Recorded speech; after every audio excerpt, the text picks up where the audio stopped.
descansaron el fin de semana. Me da mucho gusto estar con ustedes, muy buenos días. El día de hoy está con nosotros Edna Vega, la doctora Edna Vega, que es secretaria de Desarrollo Agrario, Territorial y Urbano, el ingeniero Octavio Romero, director general del Infonavit, la maestra María del Rocío Mejía, directora de Financiera para el Bienestar, Víctor Hugo Hoffman, director general de Ordenamiento Territorial, el doctor José Alfonso Iracheta, director general del Instituto Nacional de Suelo Sustentable, y Rodrigo Chávez, director general de la Comisión Nacional de Vivienda. Son buenas noticias que nos trae el Infonavit el día de hoy. Vamos a darle la palabra primero a Edna y después a Octavio. Sí. Así es. Y luego a los compañeros también, a Rocío y a Rodrigo también. Adelante, Edna. Perdón. Está aquí con nosotros el doctor Saldívar también porque nos va a dar la información a todos y a todas las abogadas, abogados, licenciados en Derecho, maestros, doctores, doctoras, para la inscripción a jueces, las y los jueces, magistrados y ministros. Adelante. Gracias. Si me permiten Presidenta, con su permiso, buenos días a todas y todos. Como decía nuestra presidenta, hay buenas noticias del avance del programa Vivienda para el Bienestar, particularmente por parte de Infonavit. Entonces, rendimos cuentas de estos avances. Si podemos presentar la primera, recordarles de la meta, si pasamos la meta de 1 millón de viviendas, 500,000 a través de Infonavit para derechohabientes y 500,000 para no derechohabientes, más 1 millón de escrituras a lo largo y ancho del país. ¿Cuál es el avance? Ya prácticamente a poco más de un mes de haber iniciado esta gestión. Ya la meta para 2025 es de 120,000 viviendas nuevas, adicionalmente 100,000 mejoramientos en la zona oriente del Estado de México y 120,000 escrituras. Este ejercicio para 2025 pues estamos por arrancar y sin embargo ya llevamos un avance muy importante.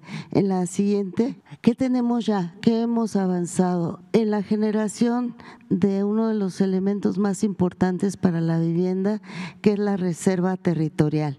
Ya contamos hoy, al día de hoy, con 225 predios, lo cual representa que ya cumplimos con la meta para 2025. 1,701 hectáreas, y esto fue posible tanto por la Reserva Territorial del Gobierno Federal como con los gobiernos estatales y en algunos casos municipales, más la reserva del propio Infonavit. 28 de 32 mesas de coordinación estatales y ya se iniciaron los proyectos ejecutivos. En particular, la presidenta dio cuenta del inicio, el arranque del programa en Los Cabos, que ya inició la obra, nos dio mucho gusto, y ya en esta reserva territorial se están iniciando también los proyectos ejecutivos. Adelante.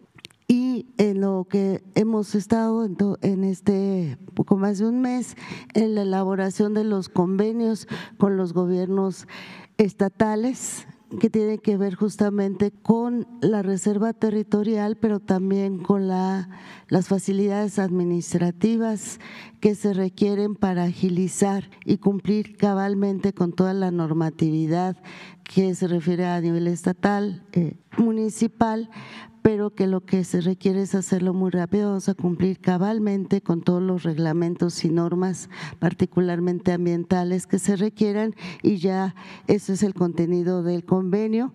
Y el que se suscribió, donde fue nuestra testigo de honor la presidenta, fue en Los Cabos. Entonces, durante este mes se estarán firmando en los diferentes convenios y se concluirán con los estudios y proyectos para arrancar con las obras previstas. preliminares. Así vamos y ya estaríamos listos entonces para que en enero, febrero prácticamente estén arrancando todas las obras.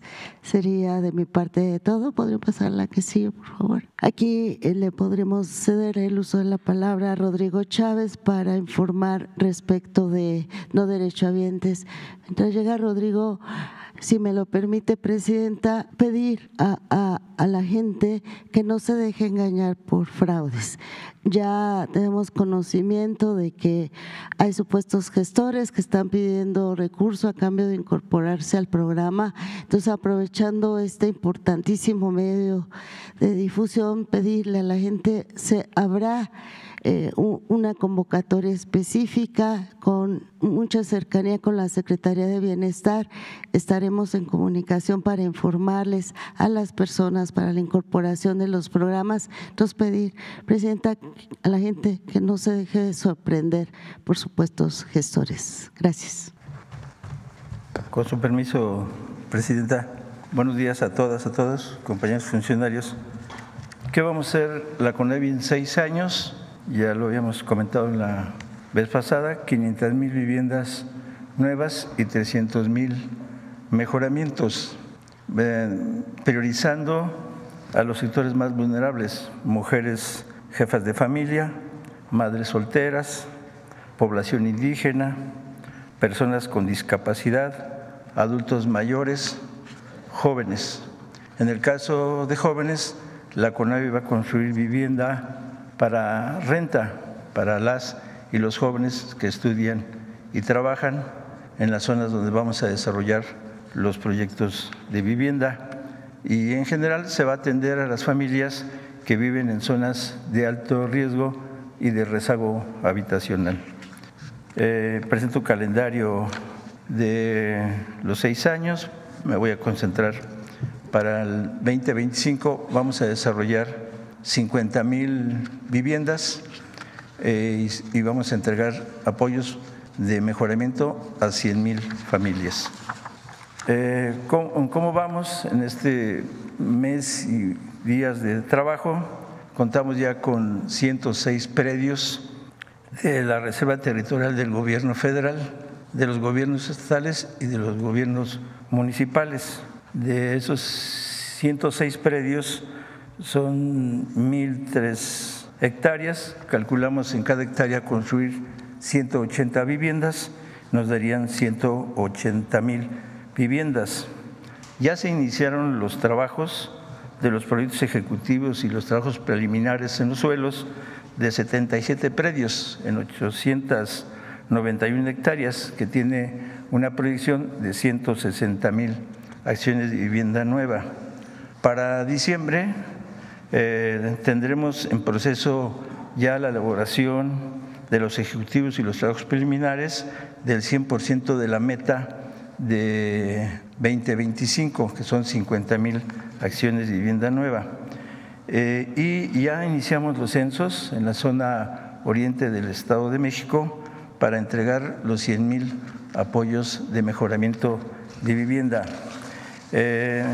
Nosotros vamos a construir como CONAVI las viviendas y va a intervenir la financiera para el bienestar para la recuperación de una parte del apoyo. Recuerden que vamos a hacer créditos de vivienda con subsidio, y para eso vamos a realizar un estudio socioeconómico que va a determinar la capacidad que tiene una familia para ver cuál es lo que va a regresar, y se va a encargar la financiera para el bienestar de toda la parte de la recuperación. Es cuanto, Presidenta. Buenos días, con su venia, señora Presidenta. Como bien mencionaba Rodrigo Chávez, en la lámina que estaba por ahí de financiera para el bienestar, por favor, la anterior. Como ustedes saben, tenemos 3 tareas encargadas por Presidencia, que una es cómo le facilitamos a los paisanos y paisanas el envío de las remesas. El segundo es la promoción del ahorro, y la tercera precisamente la colocación de los créditos. Es por ello que colaboramos con la SEDATU a través de la CONAVI para poder apoyar este gran programa de vivienda. Lo que ya se mencionaba, las personas beneficiarias recibirían su vivienda. En ese momento firman un contrato de crédito con la Financiera para el Bienestar y se les entregará su tabla de amortización. Pueden ir las personas, van a poder ir a cualquiera de las 1,700 sucursales que tenemos en todo el país. En la página go.mx/Finabien pueden ver dónde están las sucursales. Una gran ventaja es de usar a la Financiera para el Bienestar es que todos los reembolsos que se reciban de los pagos de estas viviendas se van a ir a un cajón específico de vivienda para que se puedan construir todavía más viviendas. Muchísimas gracias. Con permiso, Presidenta. Muy buenos días, amigas y amigos de los medios de comunicación. Para comentar con ustedes las acciones del Infonavit que tienen que ver con el Programa Nacional de Vivienda y también algunas acciones que tienen que ver al interior del Infonavit y que van a beneficiar a muchísimos derechohabientes. Si me permite, Presidenta. Dentro del Programa Nacional de Viviendas para el Bienestar, desde el Infonavit y a partir de la conformación de una empresa constructora, vamos a construir 1 millón de viviendas, 500,000 para derechohabientes entre 1 y 2 salarios mínimos y 500,000 para CONAVI y para FOBISTE. Adicionalmente a eso, vamos a seguir financiando 2,150,000 créditos para adquisición de vivienda, terreno y construcción en los esquemas actuales. Y vamos a otorgar 1,250,000 créditos para mejoramientos, remodelación, ampliación y equipamiento. Esto es un 25% adicional al programa ordinario. Esto es lo que se haría dentro de lo que es el Programa Nacional de Vivienda. Ahora bien, la siguiente, por favor. Comentar con ustedes lo que vamos a hacer al interior del Infonavit por instrucciones de la Presidenta.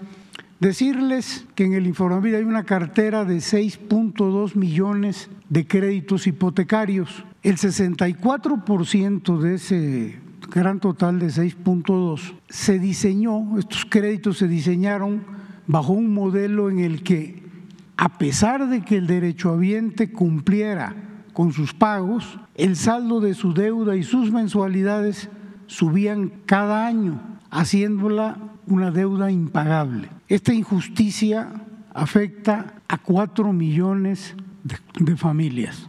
La que sigue, por favor.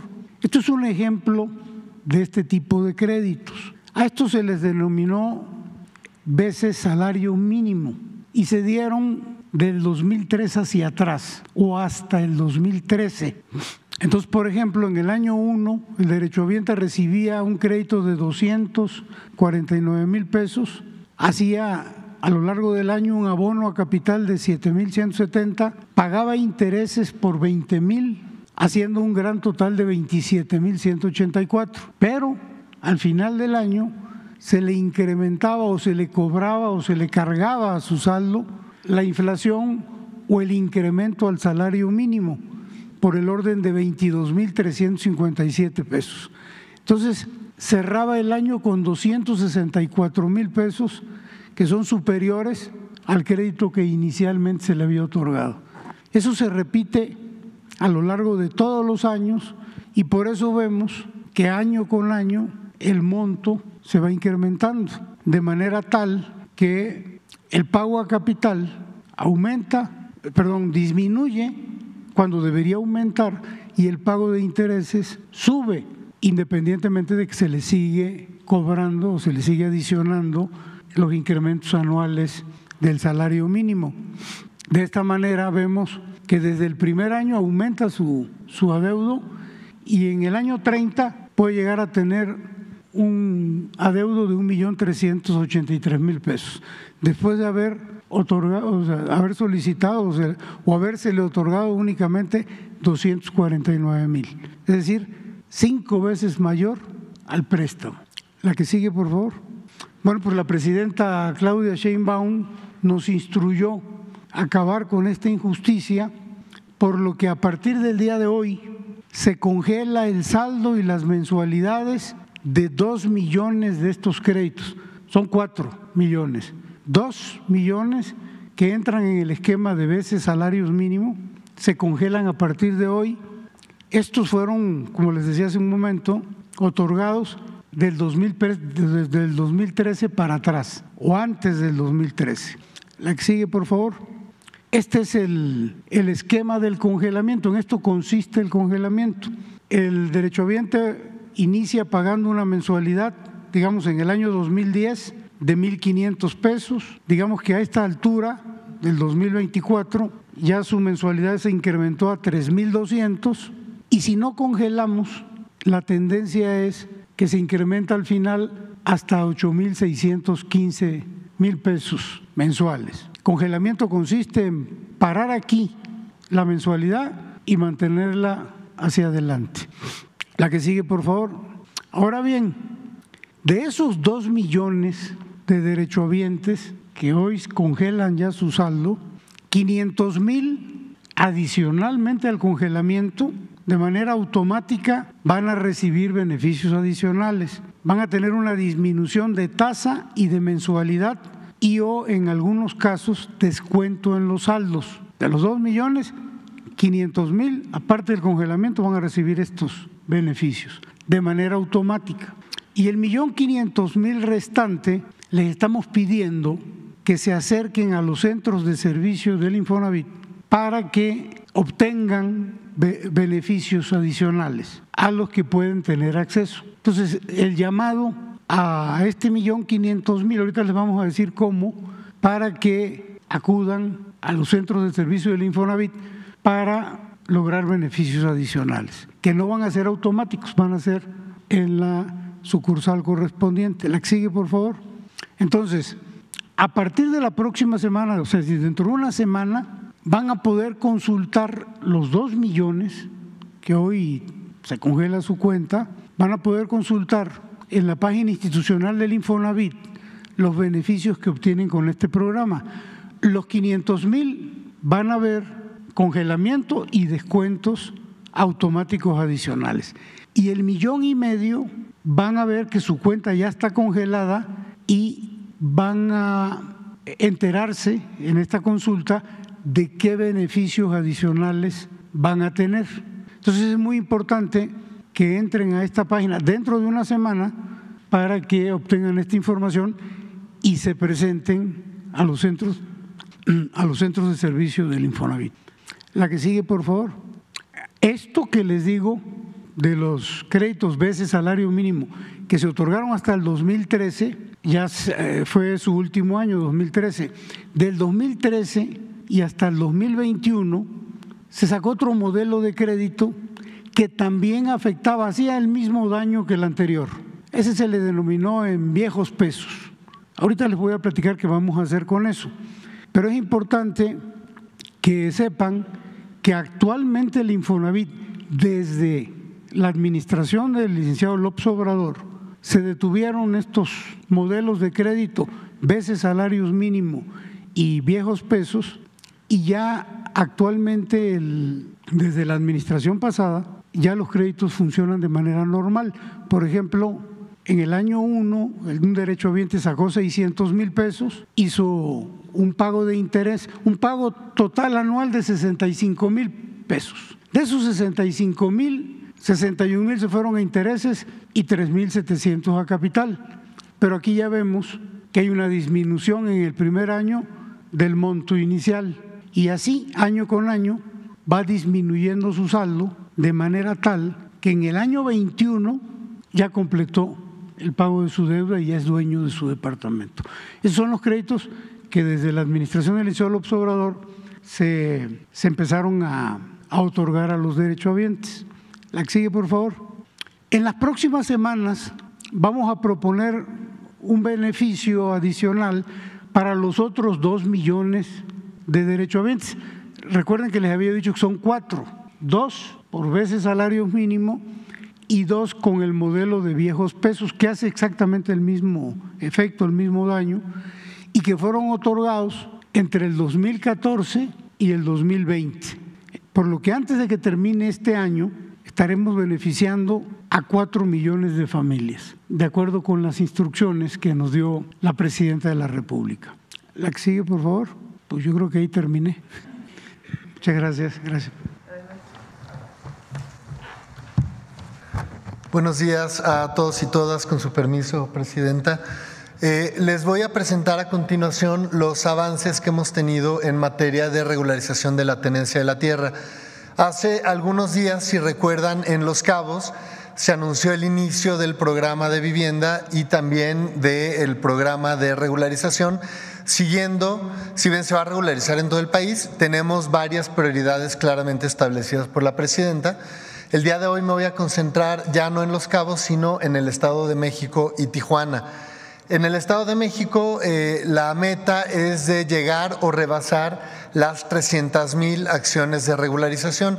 Al día de hoy lo que les puedo informar es que hemos tenido ya un diálogo muy importante con diversos ejidos y comunidades, en particular en Chimalhuacán y en el oriente del Estado de México, y ya tenemos la anuencia, es decir, el apoyo de los núcleos agrarios para iniciar los procesos de regularización, en este momento por 50,000 lotes, pero en los próximos días y semanas la intención es ya tener resuelto el acuerdo con los ejidos para llegar a estas 300,000 acciones de regularización. Esto, como les dije, en el Estado de México, en particular en el oriente de esta entidad. Y en términos de en Baja California, en Tijuana, en días pasados estuvimos iniciando una mesa de trabajo muy importante, una coordinación muy amplia con el gobierno del estado. Ahí, Presidenta, reconocer el apoyo del gobierno estatal, de la gobernadora en voz del secretario general de gobierno, así como del ayuntamiento en voz del presidente municipal de Tijuana. Se establecieron ya 3 mesas de trabajo. Y aquí quiero poner en contexto, Tijuana tiene un problema muy relevante en términos de riesgos.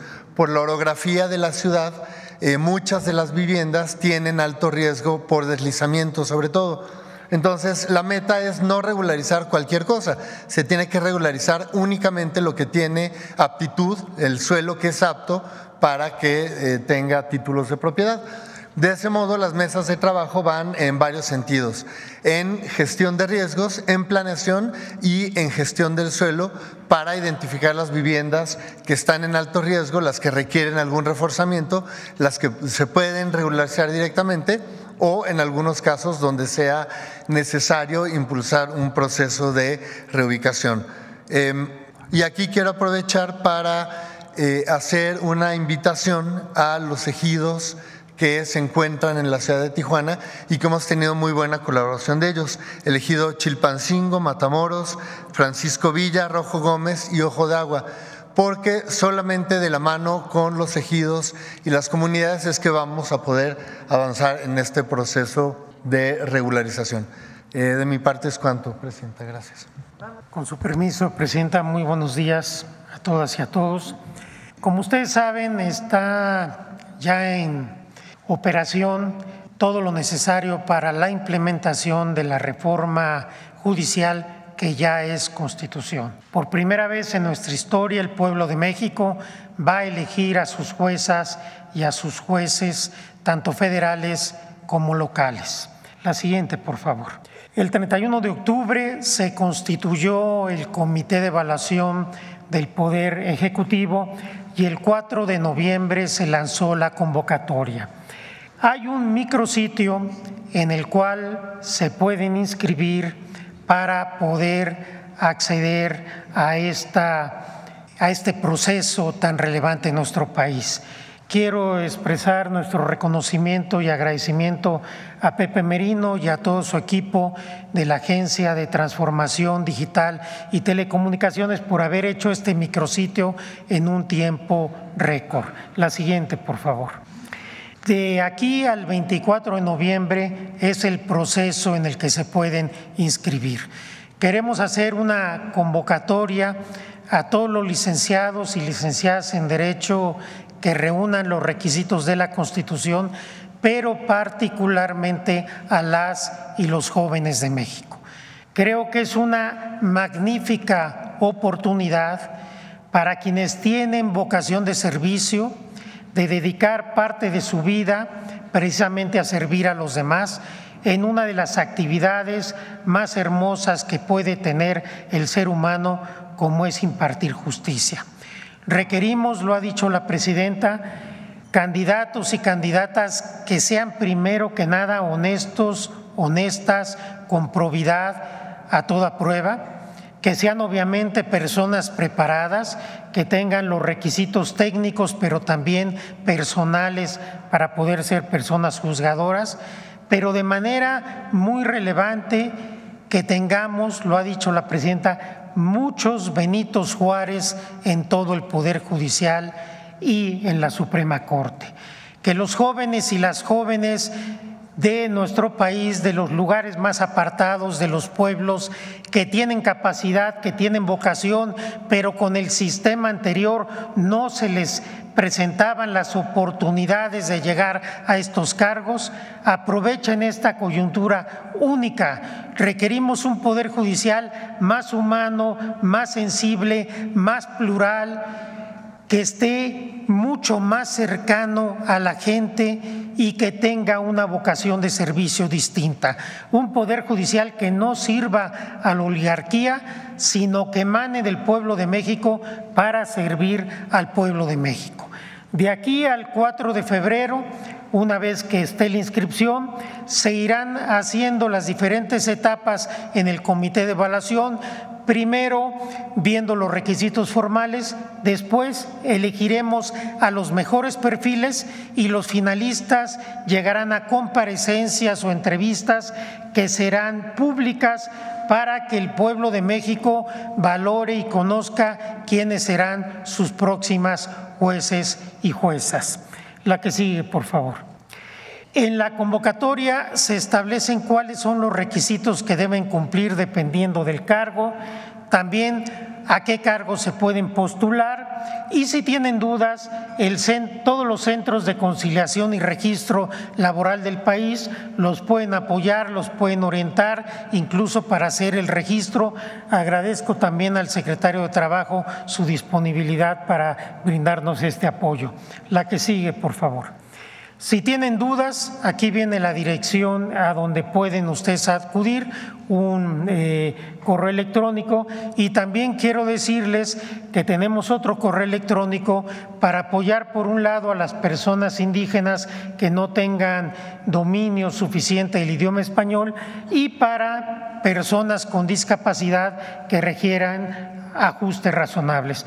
También quiero expresar nuestro reconocimiento y agradecimiento a la secretaria de Gobernación, Rosicela Rodríguez, por todo el apoyo logístico que nos ha dado para que el comité pueda funcionar adecuadamente.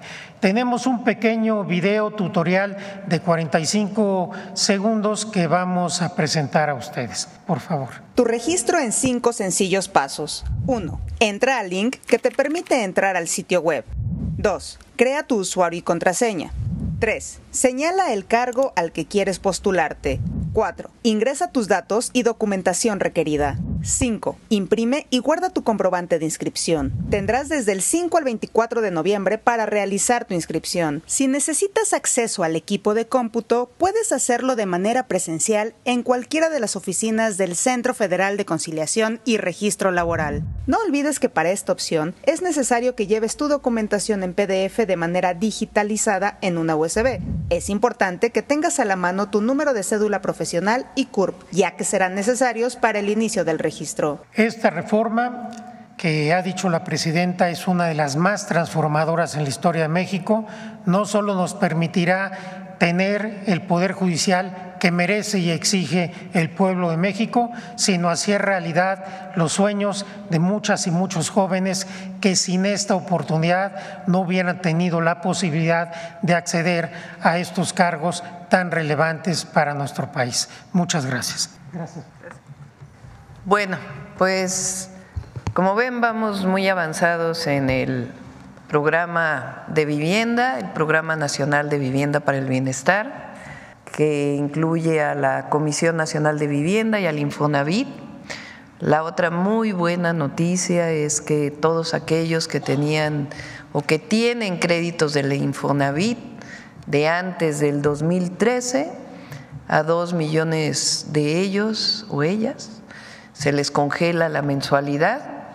500,000 se hace todo de manera automática y otro 1,5 millones, una parte de beneficios adicionales, tienen que acudir a las oficinas del Infonavit y pueden revisarlo en la página de internet del Infonavit.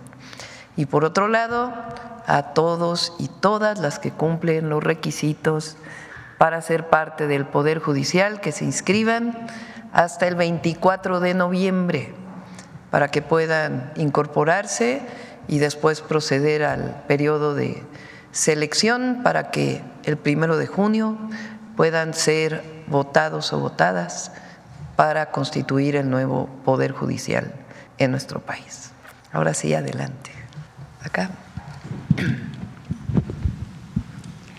Buenos días, Yufel Carolina de Código Libre.mx. Presidenta, buenos días. Comencemos con lo ocurrido en Querétaro, donde murieron 10 personas y 13 hay heridas. ¿Qué se sabe de esto? Estamos hablando de Querétaro, un nuevo lugar donde no se había escuchado algo así. ¿Qué información tiene? Sabemos que hay un detenido. Sí, desde que ocurrió el hecho está en comunicación con el gobernador, el secretario de Seguridad Ciudadana, Omar García Harfuch, apoyando en todas las investigaciones y también las Fuerzas Armadas para todo el apoyo que requiere el Estado de Querétaro. Hoy se dio el inicio de la información y el día de mañana viene todo el Gabinete de Seguridad y podrá darles más información de qué es lo que se conoce. ¿Solo se sabe de un detenido? ¿Algo más? No. Un detenido y iban por una persona, pero mañana les pueden dar información. Okay. Presidenta, el presidente del INAI, Adrián Alcalá, pidió a los legisladores hacer una pausa en el proceso de aprobación de la reforma constitucional y que las y los legisladores puedan tomar la decisión para un mejor México. También ofreció su renuncia al cargo si eso ayudara a evitar la aprobación. ¿Qué opina usted de esto? ¿Se pudiera ir a un debate? Pues depende de los legisladores y las legisladoras. Desde mi muy particular punto de vista, pues ya ha sido discutido bastante este tema y pues ya depende de su aprobación o no por parte de la Cámara de Diputados, senadores y de todos los congresos estatales, pues es una reforma constitucional. Y por último, ¿qué nos puede adelantar? Sabemos que ya se va a dar el presupuesto de egresos de la Federación 2025, pero ¿cómo viene o qué nos puede adelantar, por favor? Ya va a venir.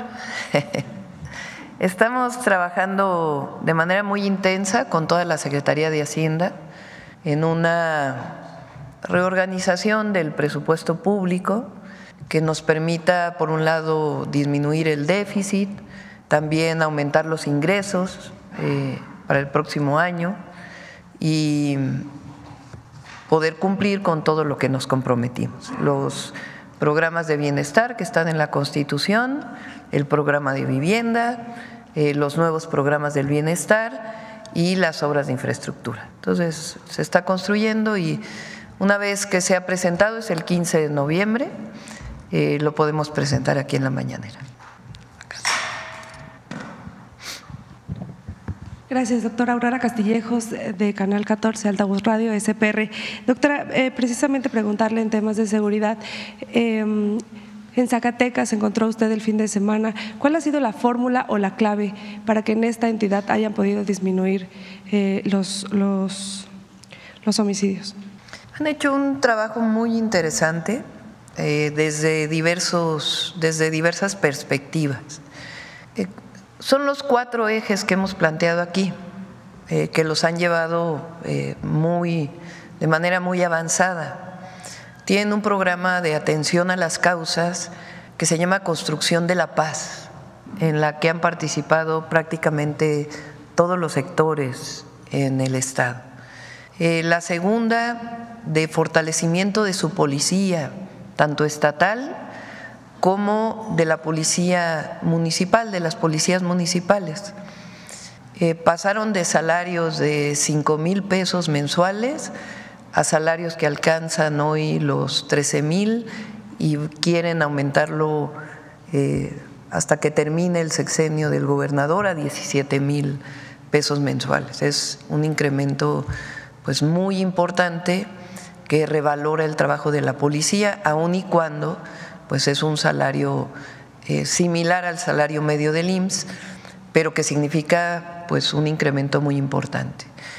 Generaron esquemas dentro de la policía de capacitación, de formación, de grupos especiales, en coordinación con las policías municipales. Entonces, el fortalecimiento de su policía de manera muy importante.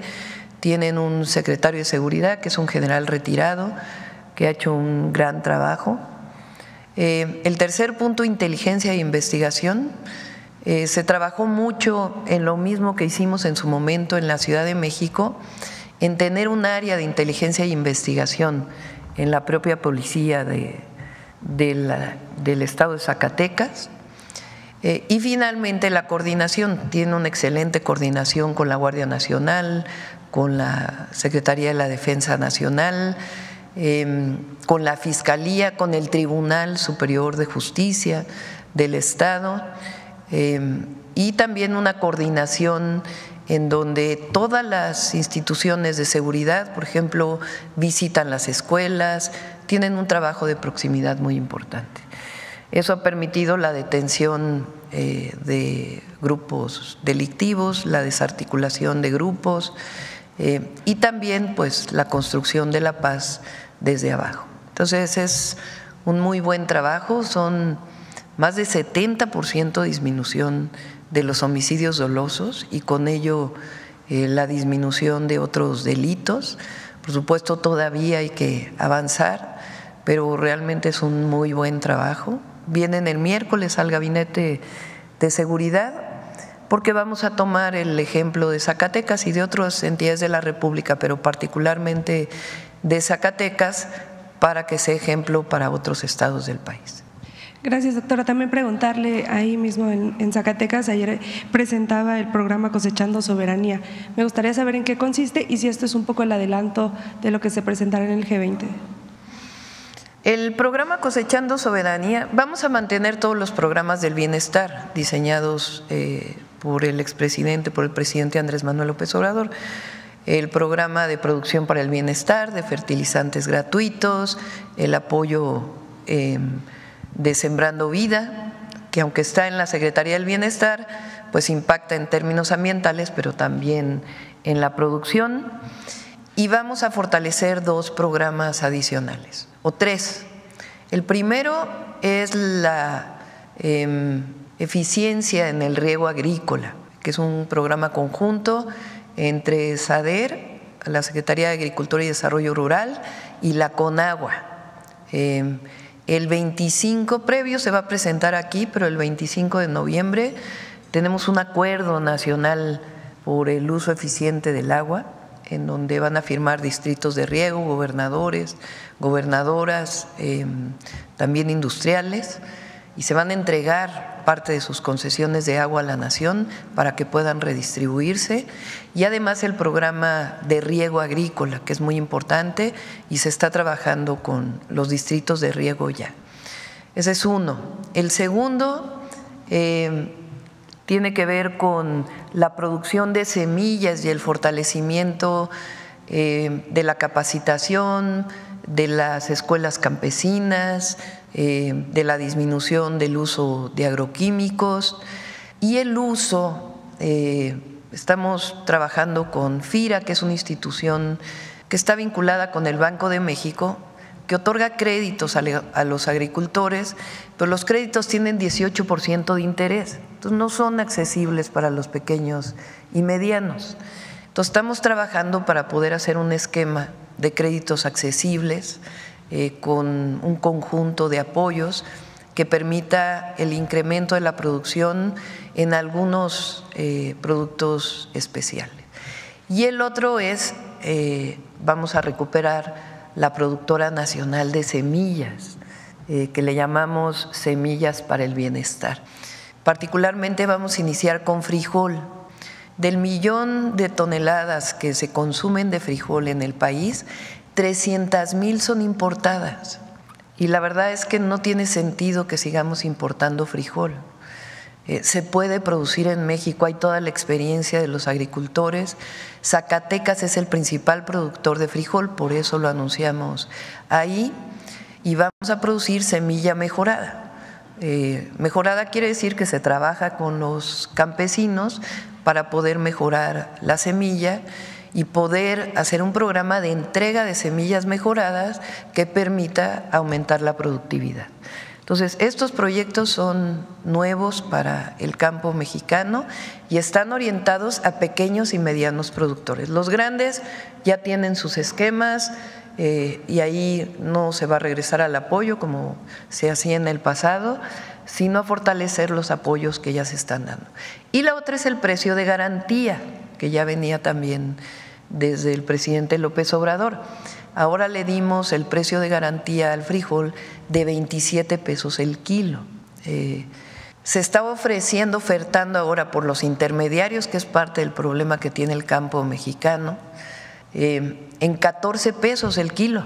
Entonces, al poner el precio de garantía en 27 pesos, pues evidentemente hace que no solamente lo que compra el gobierno a través de SADER de frijol y después su distribución, sino que el intermediario pues necesariamente tiene que subir su precio.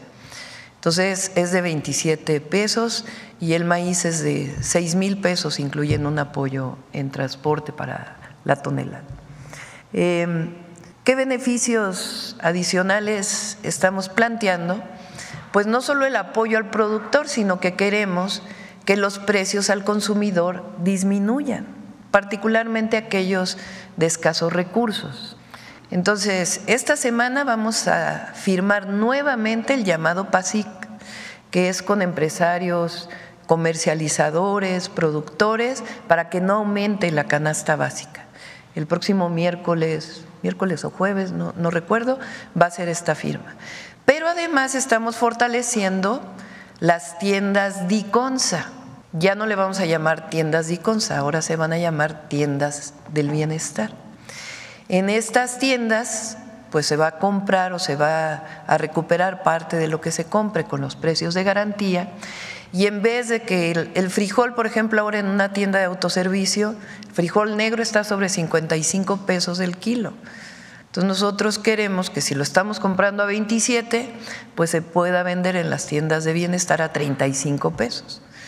Entonces es un beneficio para el consumidor de escasos recursos, los habitantes más pobres de nuestro país que adquieren productos en las tiendas del bienestar, y al mismo tiempo el beneficio al productor. Además de otros esquemas de conectar directamente a comercializador y productor y que se evite pues tanto intermediarismo que afecta tanto al campo mexicano. Esos son algunos de los programas. Estamos trabajando con Tabasco, con Javier May, para aumentar la producción ganadera, con crédito a la palabra, y en Campeche para aumentar la producción de arroz. El arroz requiere mucha agua y Campeche es uno de los estados donde hay agua, de los estados que históricamente producían arroz y que su producción ha venido disminuyendo. Entonces, es un programa muy completo para el desarrollo rural y la agricultura, el apoyo a agricultores y la disminución de los precios. Ahora, por otro lado, lo que voy a presentar en el G20 es principalmente el programa Sembrando Vida. La propuesta es, se las adelanto, que disminuya un poco, solo un poco, el gasto en armamentismo y que en vez de sembrar guerras, se siembre vida y se siembre paz. De esa manera mejora la calidad de vida de las personas, disminuye la pobreza, se apoya al medio ambiente e incluso disminuye la migración. Entonces es una de las propuestas que vamos a ir a hacer al G20. Perfecto, gracias. La última pregunta, doctora. Ayer por la noche, Donald Trump, el próximo presidente de Estados Unidos, anuncia a Tom Homan como el zar de la frontera. Recordemos que él ya formó parte de su equipo cuando ya fue presidente Donald Trump en nuestro país y hubo muchísimas críticas porque implementó esta política de separar a los niños de sus padres cuando intentaban cruzar la frontera. ¿Alguna opinión al respecto de este nuevo nombramiento, doctora? Sí, vamos a buscar ponernos en contacto con el equipo de transición del presidente Trump previo a que entre al gobierno. Nosotros siempre vamos a defender a las y los mexicanos que están del otro lado de la frontera, porque además son necesarios para la economía de Estados Unidos. Tenemos datos y vamos a dar la información, pero de todas maneras es importante pues entrar en contacto, saber qué es lo que están pensando y en la medida de lo posible pues avanzar en una coordinación. Gracias. Buenos días, presidenta. Buenos días a todos los invitados. Héctor Latempa, de Puntos Suspensivos Radio, Puntos Suspensivos Comunicación. De antemano le agradezco, presidenta, que me dé la palabra. Llevo aproximadamente un poquito más de un mes de venir a las conferencias y no había tenido la oportunidad, pero ya agradezco que me haya dado la palabra. Estas siguientes preguntas es para el director del Infonavit, Octavio Oropesa, con respecto a lo que acaba ahorita de presentar. Tengo las siguientes preguntas. ¿Qué otros pasos se están considerando para apoyar a los 4 millones de familias afectadas, más allá del congelamiento de sus deudas, especialmente aquellas cuyo saldo ha aumentado drásticamente? Segundo, para los 1.500.000 derechohabientes, que pueden recibir beneficios adicionales, ¿cómo se les ha definido el proceso de selección y los criterios para acceder a descuentos o reducciones de tasas? ¿Y qué medidas hay para evitar trámites burocráticos complejos? Y por último, ¿cuáles son los planes del Infonavit para lograr que el 64% de su cartera hipotecaria, aún basada en el modelo del caso del crédito en veces de salario mínimo, se convierta progresivamente a un esquema justo y accesible que no ponga en riesgo la estabilidad financiera de las familias? Si me das, por favor. Pues fueron muchas preguntas, no me acuerdo cuál fue la primera. ¿Puedo repetir? Sí. Pero en el caso de los 2 millones que hoy, a partir de hoy, se congela el crédito, 500,000 obtienen descuentos adicionales de manera automática. Ya les resuelven el problema a estos 500,000. Los otros 1,5 millones necesitan presentarse en las oficinas del Infonavit, porque hacerlo de manera automática no es tan sencillo, sobre todo porque pudiera haber habido ya algún tipo de reestructura, y la idea es que en la sucursal les hagamos planteamientos donde hayan reducciones de saldo, reducciones de mensualidad, y puedan de manera ya tranquila seguir pagando su crédito y hacerse de la propiedad. La intención es beneficiarlos de esa manera para que al final del periodo obtengan ya su vivienda.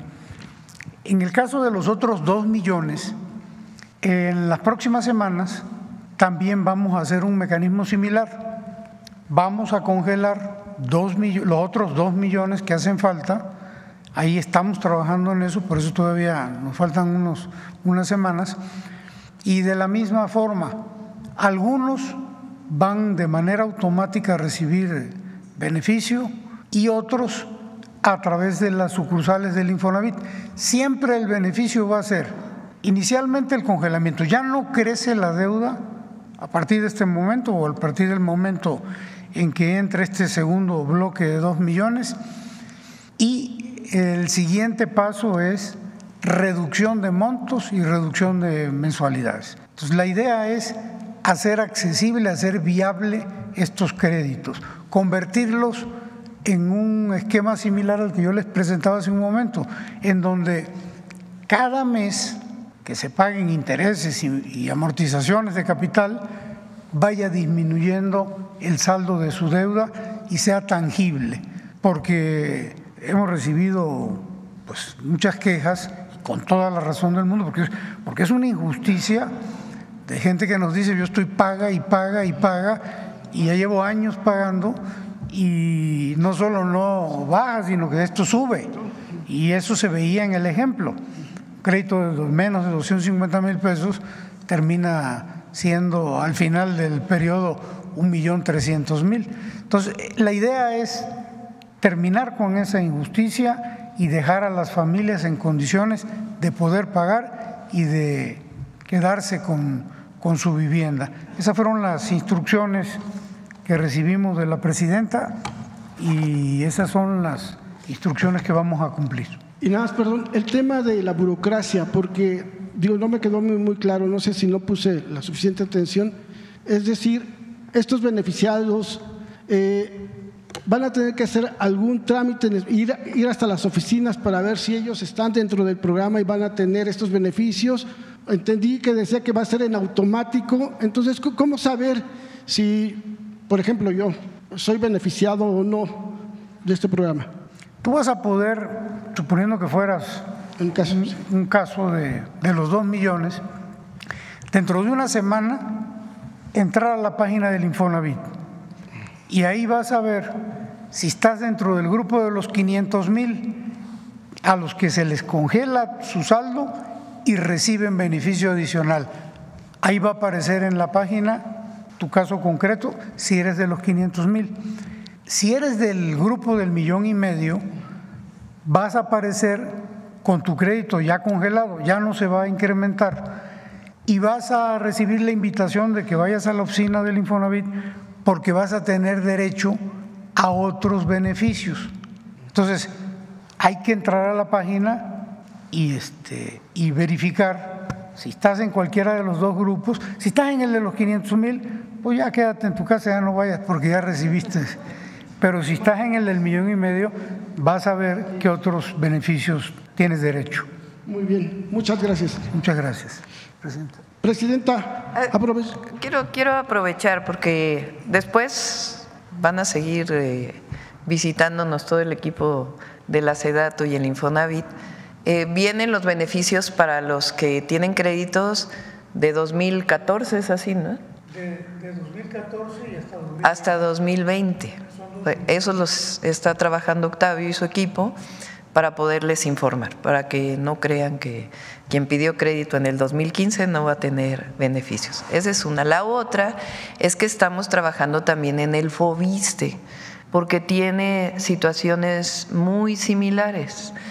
Entonces ya se había hecho una mejora de los créditos, pero vamos a hacer una mejora adicional, porque también ocurre que se pidieron créditos y que hoy están pagando pues muchísimo más del crédito que recibieron. Entonces vienen todavía más beneficios. Qué bueno. Muchas gracias, presidenta. Aprovechar este momento para exponer un caso que necesita atención urgente.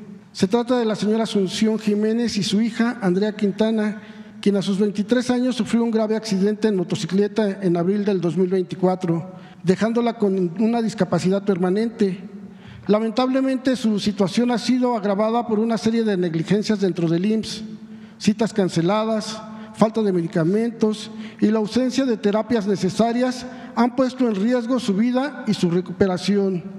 Ella lamentablemente es muy joven y quedó parapléjica y ha tenido que tener estas terapias y desafortunadamente pues depende de alguna ambulancia para que vayan por ella a su casa, la lleven a la terapia y regrese. Y ya esta es la 4ª ocasión que la ambulancia le cancela porque no hay, ¿no? Las citas canceladas, falta de medicamentos y la ausencia de terapias necesarias han puesto en riesgo su vida y su recuperación. Sabemos que bajo su liderazgo humanista, presidenta, se puede encontrar una solución a este caso tan apremiante. Le pedimos, estimada presidenta, su intervención para que el director general del IMSS, Zoe Robledo, asegure la atención médica y los servicios urgentes que Andrea necesita y, de ser posible, que la secretaria del Bienestar, Ariadna Montiel, revise los trámites de pensión por discapacidad que tanto requieren. Presidenta Claudia Sheinbaum, la calidad de vida de Andrea está en sus manos y confiamos en que su gobierno no permitirá que esta familia continúe sufriendo. Yo en los últimos días, porque esto lo traigo ya desde el año pasado, desde diciembre del año pasado, este tema ya no pude presentarlo con el presidente, pero he tenido oportunidad de acercarme a esta familia debido a la situación de Andrea. Es una estudiante que acababa de entrar a la universidad, tenía su beca. A partir del accidente, pues con las faltas, prácticamente ya causó baja, por lo mismo la beca. La mamá depende de la estudiante, estaban muy esperanzadas con lo que la estudiante estaba haciendo y con lo que recibía ella. Y pues incluso ahorita también tenía el seguro por parte de la universidad, también su IMSS va a cancelar o ya canceló en estos días ya probablemente a partir de la baja de su universidad. Entonces se les ha estado complicando mucho, están en una situación muy difícil y por eso es que traigo el tema ante usted, Presidenta. Gracias. Sí, mira, está ahí Adriana Contreras, por favor, si nos lo das y por supuesto apoyamos. Muchas gracias, Presidenta. Por último tema. Como usted bien sabe, la Ciudad de México ha sido testigo de múltiples abusos relacionados con la compra y venta de terrenos en zonas ejidales, comunales y asentamientos irregulares, una situación que afecta de manera recurrente a los habitantes del área como Tlalpan, donde usted fue delegada. Uno de los casos que ilustra esta problemática es el del señor Francisco Lague, quien compró un terreno en el paraje 38 de Tlalpan, construyó su casa y habitó el lugar junto con su familia. Años después fue víctima de un fraude al ser demandado por un supuesto dueño, lo que resultó en la pérdida de su propiedad tras un proceso judicial que no protegió sus derechos ni su patrimonio. Este modus operandi, que se ha repetido en diversas colonias de la ciudad, tenemos también documentado varias situaciones de varias personas que les ha pasado esto, revela una profunda falla en la administración de justicia y en la protección de los derechos de los ciudadanos que, confiando en el sistema, ven destruidos los frutos de su trabajo. El fraude inmobiliario en zonas como esta se ha convertido en una práctica recurrente, afectando no solo a quienes pierden sus terrenos, sino también a la confianza de la población en las instituciones encargadas de garantizar la justicia. Ahora que fue aprobada la reforma judicial, es fundamental que estos casos sean atendidos con prioridad, ya que se trata de la defensa de los derechos básicos de los ciudadanos y el acceso a una vivienda digna y de su patrimonio.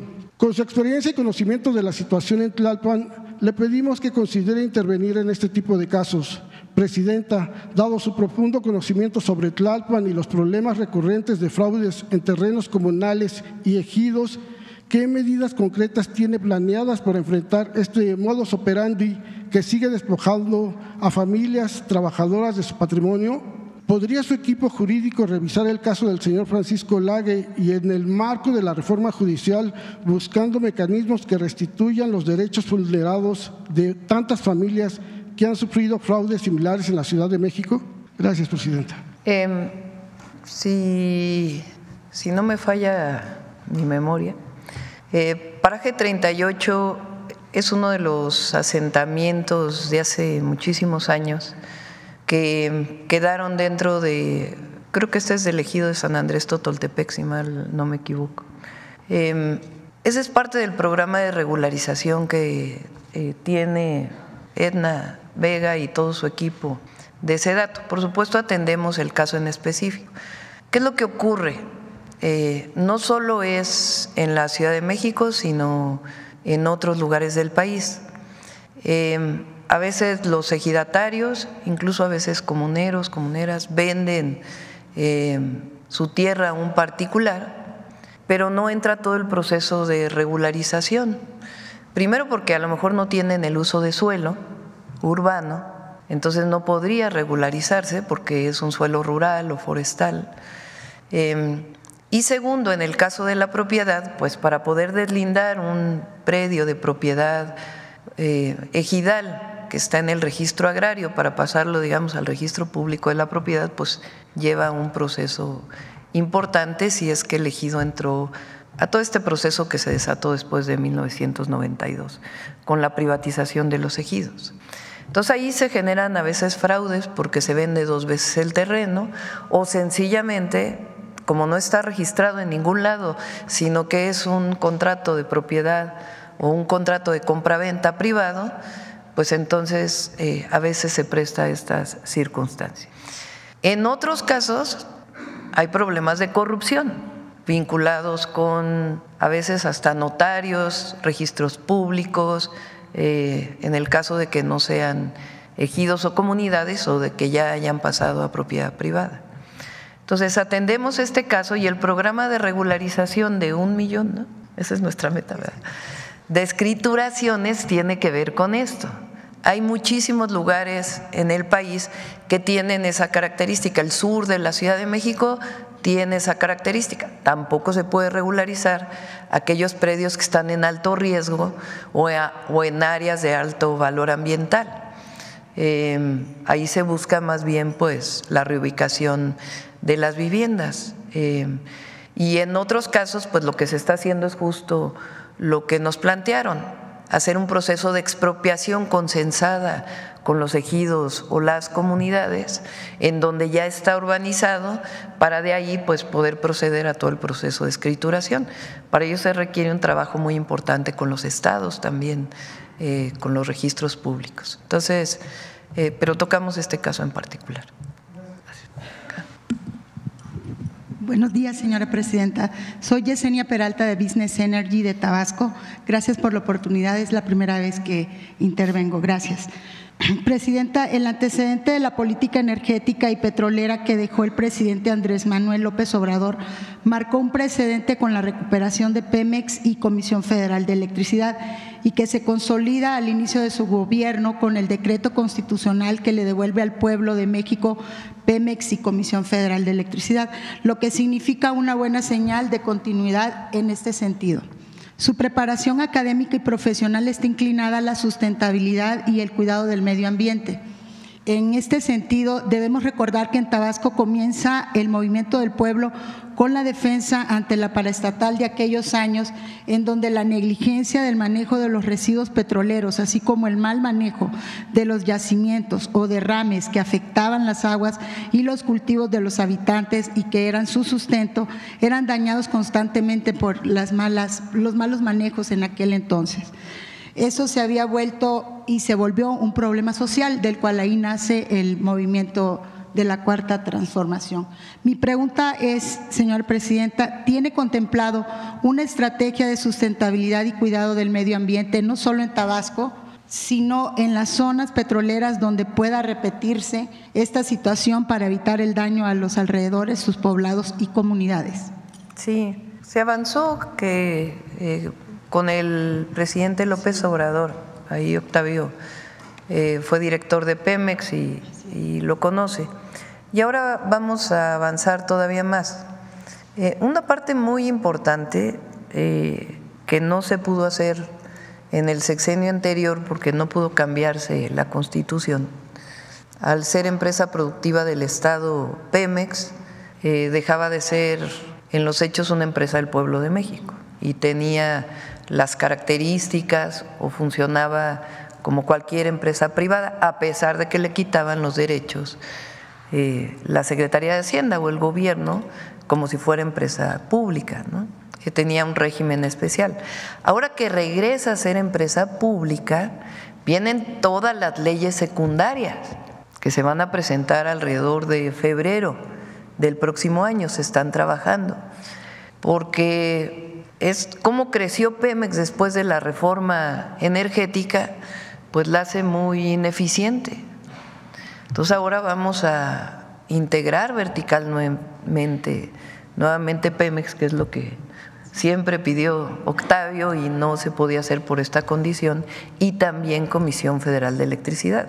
Eso va a permitir mayores eficiencias y también una orientación todavía mayor de Pemex a la restauración ecológica de muchos territorios. Sin embargo, sí se avanzó. El ingeniero Octavio Oropesa estuvo muy pendiente de todo eso, principalmente en Tabasco, la situación del medio ambiente para las zonas que tenían cerca yacimientos y derrames.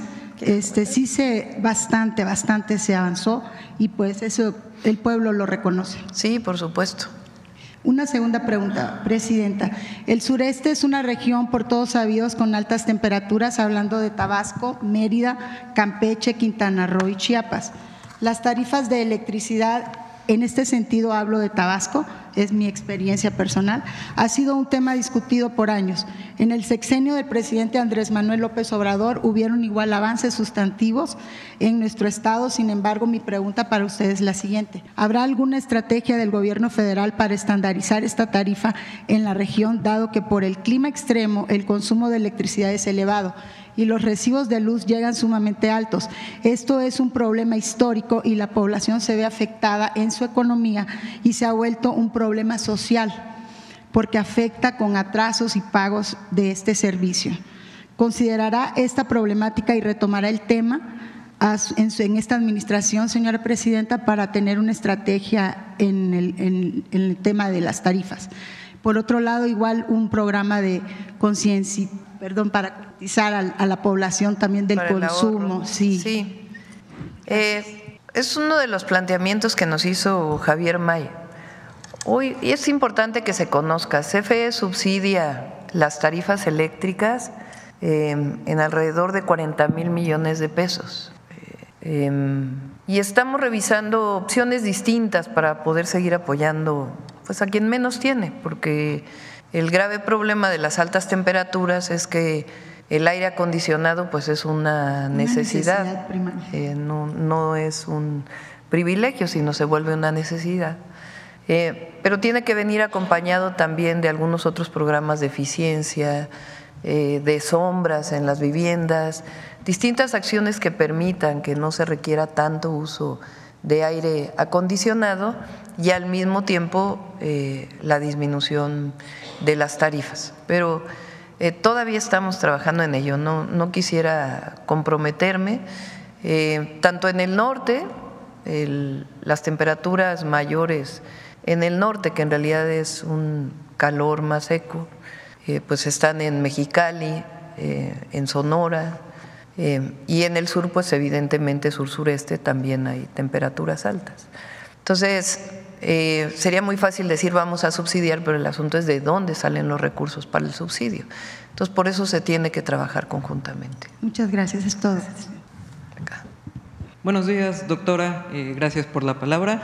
Hoy se discute en las comisiones del Senado la iniciativa que mandó para dotar de más atribuciones a la Secretaría de Seguridad y Protección Ciudadana. La iniciativa pues busca hacer efectiva la participación en investigaciones de delitos y pues mayor material. Preguntarle si cree que con este cambio se resuelva la crisis de violencia e inseguridad que hay en los estados, retomando obviamente lo que pasó el fin de semana en Querétaro. No es que por la reforma de inmediato va a venir al otro día una solución. Como lo hemos dicho, es una estrategia integral que va dando resultados y va a dar resultados. ¿Por qué es este cambio? La Secretaría de Seguridad Ciudadana, en la reforma como quedó de la Guardia Nacional, prácticamente su única tarea que le había quedado era la de planeación y algunas tareas de coordinación. Dentro, por ejemplo, de la Secretaría de Seguridad Ciudadana está el Centro Nacional de Inteligencia, cuya tarea principal es la seguridad pública. Entonces eso no quedó establecido en la Constitución y tiene que ser parte de la Secretaría de Seguridad. Y además queremos potenciar o fortalecer las tareas de inteligencia e investigación, que es parte de nuestra estrategia. Entonces, ahora la Secretaría de Seguridad Ciudadana, pues una parte es coordinar, planear, coordinarse también con las entidades de la República, coordinar el Gabinete de Seguridad, pero además pues tiene tareas de inteligencia e investigación y por eso queremos que en este artículo de la Constitución, en el 21, queden establecidas claramente esas tareas. Ahora bien, estos 4 ejes de seguridad que comenta, ¿se están aplicando en Querétaro? ¿Tienen identificados puntos de violencias en este estado o qué fue lo que pasó este fin de semana que detonó pues varios incidentes que dejaron vidas lamentablemente? Sí, si me permites, el día de mañana viene el Gabinete de Seguridad y puede explicar con mayor detalle el tema de Querétaro. Se está investigando y hay varias líneas de investigación, pero quisiera que fueran ellos quien informara claramente 2 episodios que ya tuvimos en Querétaro, y se está trabajando muy coordinadamente con el gobernador. Y finalmente, aprovechando lo que se va a discutir en el Senado, ¿ya tienen identificados puntos de violencia no solo en Querétaro, sino en todo el país? Sí, mañana se plantea, una de las cosas que vamos a presentar es que desarrollamos una plataforma de información adicional a Plataforma México, a lo que tiene la coordinación del sistema de seguridad. Tenemos ya una plataforma que se va a ir fortaleciendo. El objetivo, primero, es que llegue la información de las fiscalías estatales, que es de donde viene la información, de manera más expedita, no solamente para homicidios, sino para otros delitos de alto impacto. Y tener mapeados esos delitos en todo el país, donde ocurrieron, de tal manera que podamos hacer estrategias mucho más coordinadas con los gobernadores, las gobernadoras y la propia Guardia Nacional y la Fiscalía. La plataforma hoy nos dice claramente, la vemos todos los días, dónde fueron los delitos, si hay más delitos que el año pasado, que la semana pasada, cómo va los municipios que hemos decidido participar de manera más coordinada con las entidades, donde hay estrategias especiales, qué ha pasado, por ejemplo, en el caso de Sinaloa, que es especial por lo que todos ya sabemos. Entonces, estamos desarrollando esta plataforma. Cuando ocurre un episodio como el de ayer, de inmediato tenemos un protocolo, el secretario de Seguridad se comunicó con el gobernador y también la secretaria de Gobernación para saber qué otros apoyos requiere. Gracias, sería todo, y entonces espero mañana para saber más detalles de Querétaro. Sí. Gracias. A ver acá. Buen día, Presidenta. Soy Jonathan Lozada de Chiapas, Máxima FM. Quiero hablar del tema de migración, regresar un poquito al punto. Independientemente de las decisiones que en Estados Unidos se tomen, de los nombramientos que ahí se hagan, pues hay una política migratoria de su gobierno muy clara que la ha planteado aquí, que de alguna manera también pues viene siendo muy similar a la que planteó Andrés Manuel López Obrador en su momento y que ha tenido resultados en reducción de la migración. La realidad de México en cuanto a exportador de migrantes, si así lo podemos decir, pues es muy diferente a la que se vivió en los sexenios de la privatización. Es un número muy distinto, digamos, ¿no? Sin embargo, pues México sigue siendo un territorio de paso de migrantes centroamericanos y en este sentido, pues las decisiones que tome Estados Unidos pues están muy cercanas a afectar de alguna manera el territorio, el país, por ser pues un país que está prácticamente al lado. Los temas que tienen que ver con los polos del bienestar, en este sentido, considero se vuelven muy relevantes los dos polos, estos parques industriales como el que anunció en Tapachula, y precisamente me quiero referir a él por considerarlo de vital importancia en este sentido, en una perspectiva de atención, ¿no? Tapachula, en este caso, lo anunció usted incluso, ahorita me estoy recordando en Comitán de Domínguez, cuando fue candidata junto con el candidato al gobierno de Chiapas, hoy gobernador electo Eduardo Ramírez, de la posibilidad incluso de brindar pues incentivos fiscales. Creo que lo plantearon como una posibilidad de una tasa cero quizá al ISR y al IVA, y quiero preguntarle en ese sentido si esto será una realidad, si hay un avance al respecto, si hay algún diálogo en el que se haya avanzado en este tema.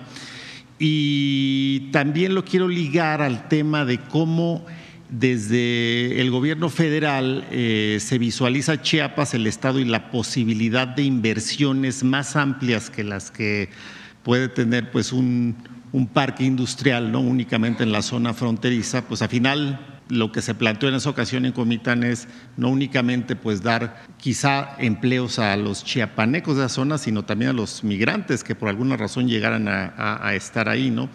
Pero necesitamos gas. el gas se vuelve pues un elemento fundamental también para el atractivo de la inversión. Ya el gobernador electo Eduardo Ramírez había planteado recientemente la posibilidad de que, pues a través, por supuesto, del trabajo en colaboración con la Federación, pudiese haber un abastecimiento de gas en Tapachula a través de la línea K del interoceánico. Quisiera plantear mis preguntas en ese sentido. Sí, como ustedes saben, nosotros, nuestra posición en el caso de la migración, que es un programa integral, es la atención a las causas. Mientras no se atienda, la razón principal de la migración es la pobreza, lamentablemente. Las familias buscan una mejor condición de vida, por eso migran. Se migra por necesidad en la mayoría de los casos, tanto en nuestro país como en Centroamérica y en otros países. Y también a veces hay otras causas que impulsan la migración. Entonces, nosotros siempre vamos a tener la posición, por supuesto, dentro de un marco integral, de que hay que atender las causas. Y por eso uno de los objetivos es el desarrollo de estos polos de bienestar, particularmente en la frontera con Chiapas y Guatemala.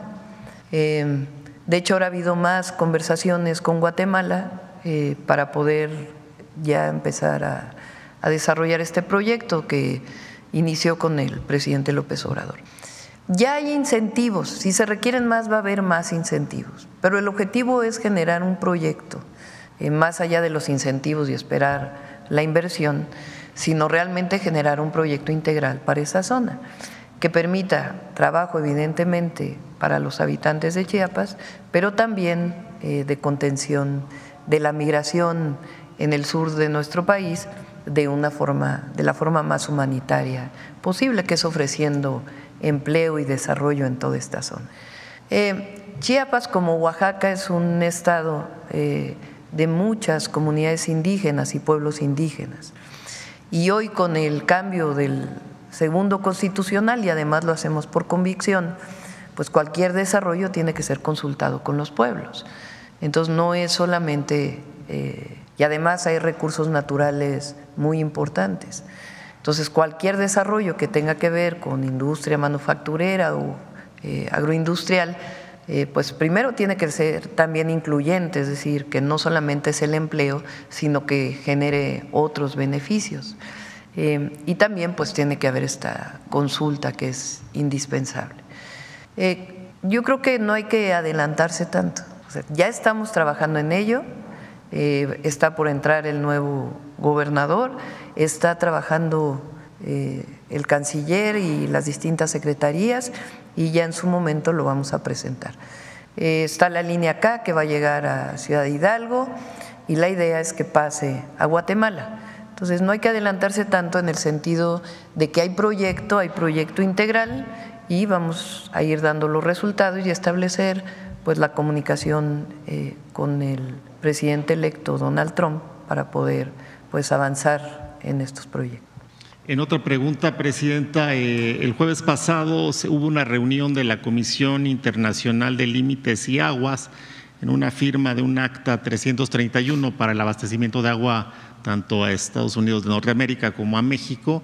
Hemos leído el comunicado y un poco la información al respecto y quisiera preguntarle si tiene información para puntualizar un poco sobre qué cambia o qué es lo que el acta 331 añade o clarifica en torno a este tema del abastecimiento del agua. Es un acuerdo que se tomó hace como 2 o 3 años, no recuerdo bien la fecha, cuando fue, entre otras, pues la mayor sequía en esta zona, de actualización de este tratado. No cambia el tratado en esencia, sino de cumplimiento de una serie de metas que se propusieron en ese momento.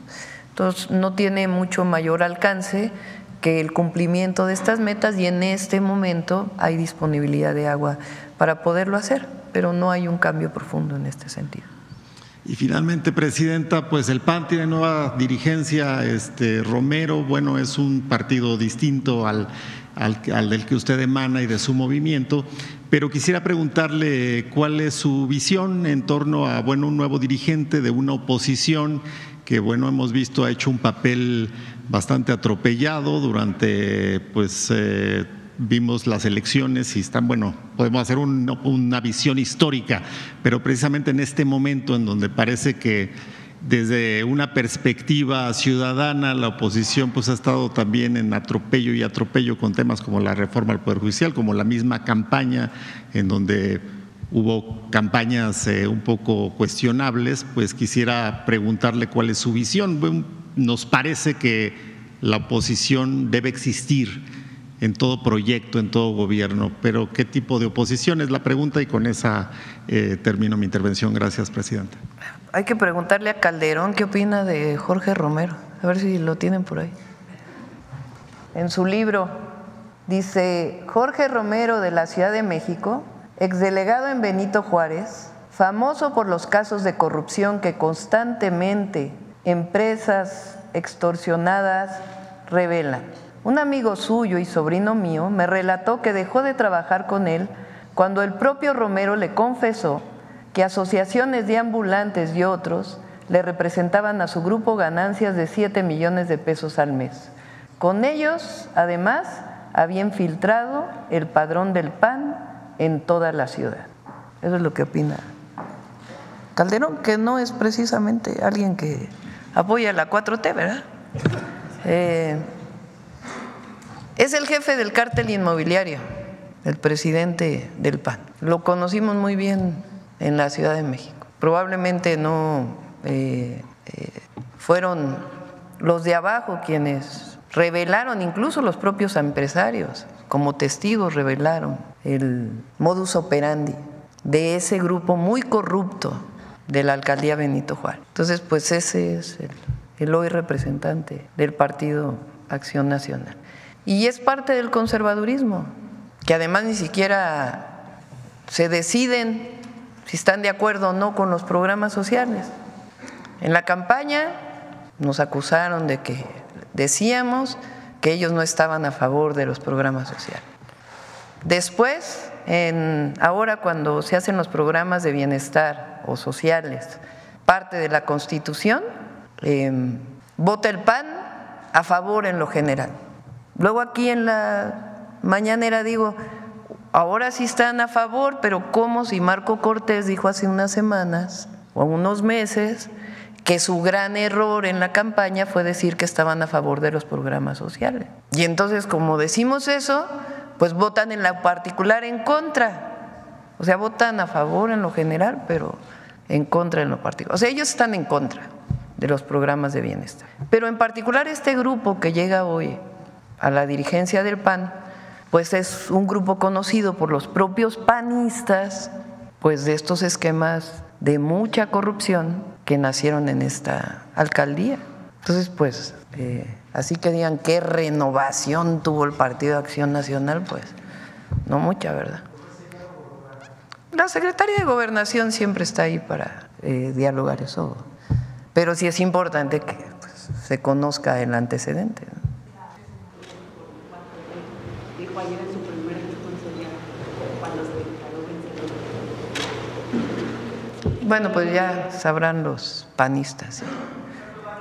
Ciudad de México, cártel inmobiliario. ¿Perdón? ¿Qué tanto daño le ha hecho a la Ciudad de México este cártel inmobiliario encabezado por el nuevo dirigente del PAN?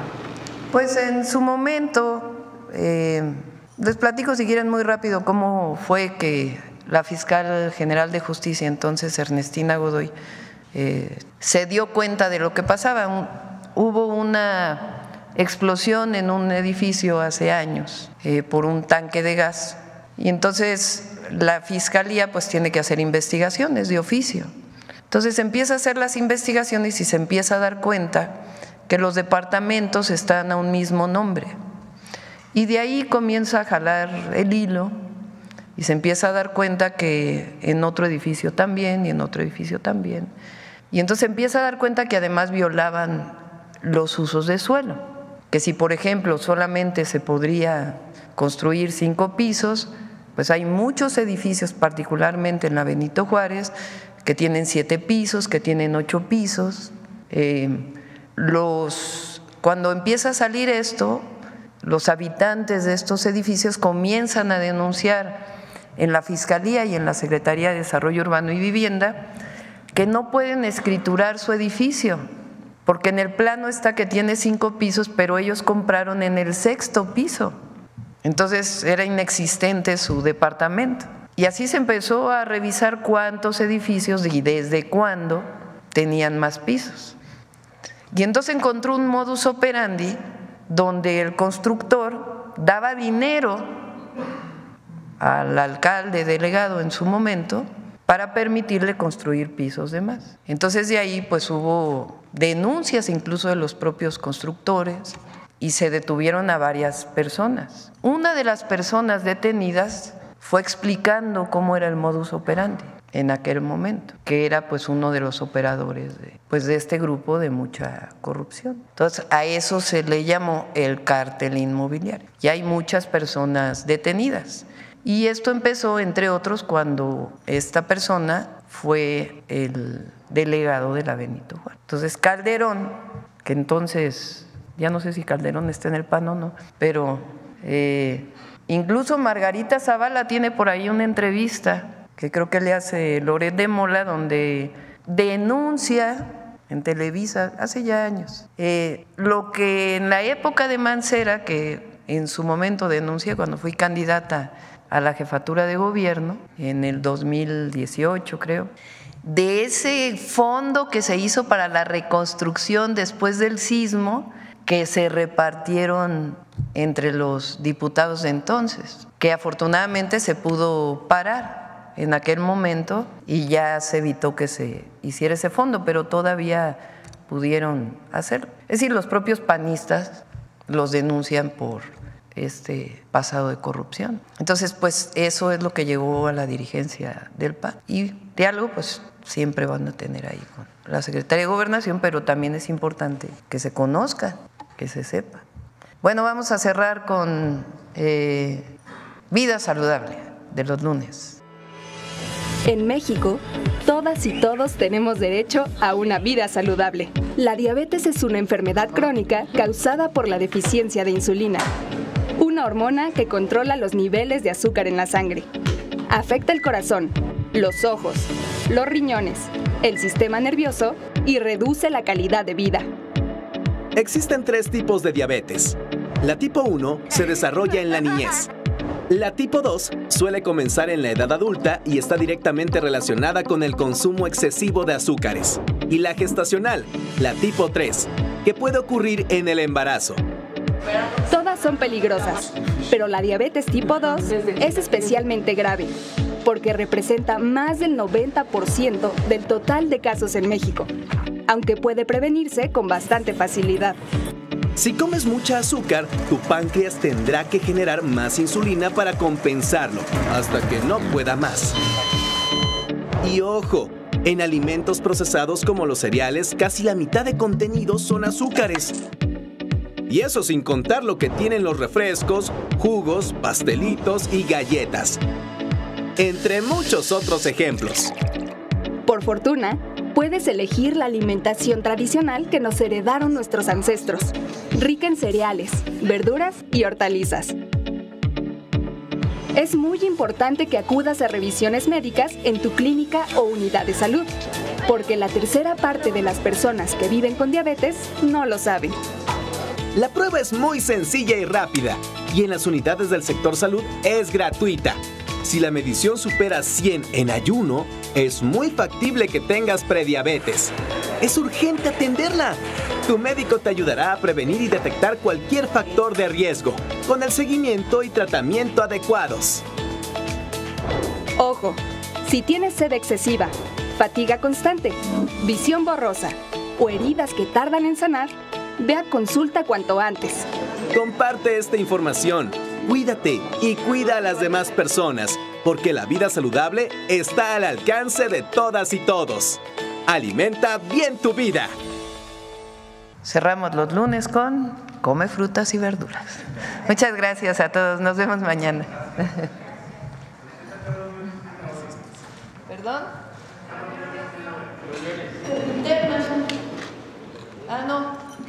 Vienen los gobernadores, yo me acordé del IMSS Bienestar, que están con convenio con el IMSS Bienestar. A la 1 de la tarde, vienen aquí. Los que ya tienen convenio. Y los que Yucatán creo que viene, que ya va adelantado también la firma del convenio. Gracias.